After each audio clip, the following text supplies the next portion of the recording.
সরকারি হাসপাতাল সাধারণ মানুষের শেষ আশ্রয়স্থল। যদি সেই জায়গার রোগীরা পোকামাকড়ের ভয়ে ঘুমাতে না পারেন, খাবারে তেলাপোকা বসে আর বেড পেতে হলে ঘুষ দিতে হয়, তাহলে সেই হাসপাতালের চিকিৎসা ব্যবস্থা কতটা মানবিক থাকে?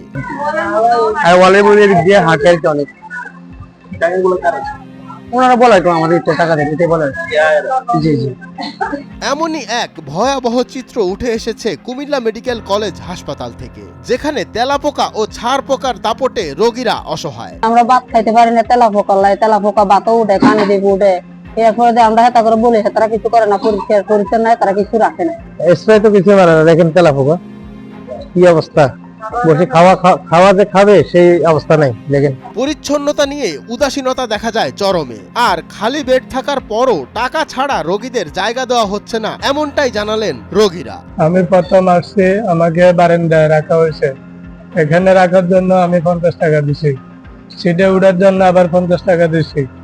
দুইজনে আমার থেকে 100 টাকা নিয়ে গেছে। এই টাকাগুলো কে দেয়?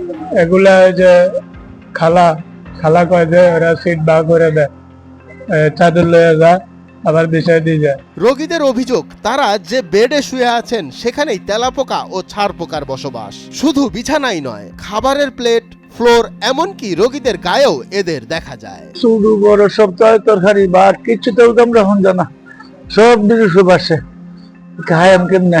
সবচাইতে আতঙ্কের বিষয় হলো, রাতে ঘুমানোর মধ্যে তেলাপোকা নাক, মুখ, কানে ঢুকে যায়, যা তাদের মানসিক ও শারীরিকভাবে ভীষণভাবে অসুবিধায় ফেলেছে। তেলাপোকা ঘুরে কানে দিয়া মুখে দিয়া ঢোকে, এটি পরিষ্কার করে না, একবার ঝাড়ু দিলে আর আই না কেউ। ওয়ার্ডের senior staff nurse Mohammad Yanur Rahman বলেন, ঊর্ধ্বতন কর্মকর্তারা বিষয়টি পর্যবেক্ষণ করছেন। ঈদের ছুটির মধ্যে সমস্যাগুলোর সমাধান হবে।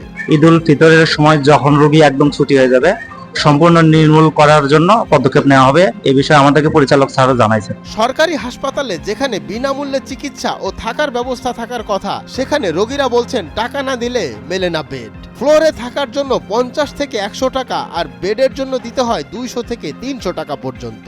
খালা বলতে আছে খাদ্যটা কইরা দিলে টাকা দেন লাগবে। আমি কিসের টাকা?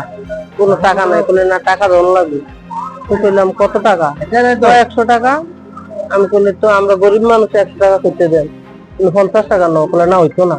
তো অনেক কষ্টে 30 টাকা দিচ্ছি। আরেক রোগীর স্বজন বলেন, সিটের জন্য 200 টাকা চেয়েছে। পরীক্ষা নিরীক্ষা করাতে গেলেও ট্রলির জন্য তাদেরকে দিতে হচ্ছে টাকা। মানুষ একবার দিলে সারা একটা ওয়ার্ড, মানে আমরা যদি একটা ইয়ের জন্য যাই, এটা কি না, ট্রলির জন্য যাই, হাঁটতে মানে রোগী হাঁটতে পারে না, এটা কি লেখা হবে 200 টাকা দিতেই হবে? এত অভিযোগের পরও হাসপাতাল কর্তৃপক্ষ বিষয়টিকে আমলে নিচ্ছে না, বরং তারা দায় এড়ানোর চেষ্টা করছেন। হাসপাতালের পরিচালক ডাক্তার মাসুদ পারভেজ বলেন, তেলাপোকা রান্না করা খাবারের প্রতি আকৃষ্ট হবেই। এখানে ডাইনিং এর কোনো ব্যবস্থা নেই, তাই বাস্তবতা মেনে নিতে হবে। রান্না করা খাওয়ার প্রতি তেলাপোকা আকৃষ্ট থাকবে। এখন আমাদের সিস্টেমটা এরকম হচ্ছে যে আমাদের এখানে কোনো ডাইনিং এর ব্যবস্থা রাখেনি। প্রত্যেকটা ওয়ার্ডে একটা ডাইনিং টেবিল, যেখানে যে সে বসে খেতে পারবে, সেরকম কোনো ব্যবস্থা নেই। কাজেই সবকিছু তো আপনাকে বাস্তবতা মেনে নিতে হবে। এখানে সিট বাণিজ্যের ব্যাপারে জানতে চাইলে প্রথমে তিনি কোনো কথা বলতে রাজি হননি। পরবর্তীতে তাকে ফোন করা হলে তিনি বলেন, এই সিট বাণিজ্যের ব্যাপারে আপনার কোনো দায়বদ্ধতা নেই না? না, কোনো দায়বদ্ধ নাই, কারণ আমি জানি এগুলো কিচ্ছু হয় না। এগুলো তোমাদের মুখেই শুধু শুনি, আমার জানা মতো এগুলো কিচ্ছু হয় না। আপনার সিস্টার খালা আছে, তাদের সাথে আমরা কথা বলেছি, তারাও স্বীকার করেছে বিষয়টা। কথা বলো না, কথা স্বীকার করছে এবং তাদের সলিউশন দাও তাদের মাধ্যমে।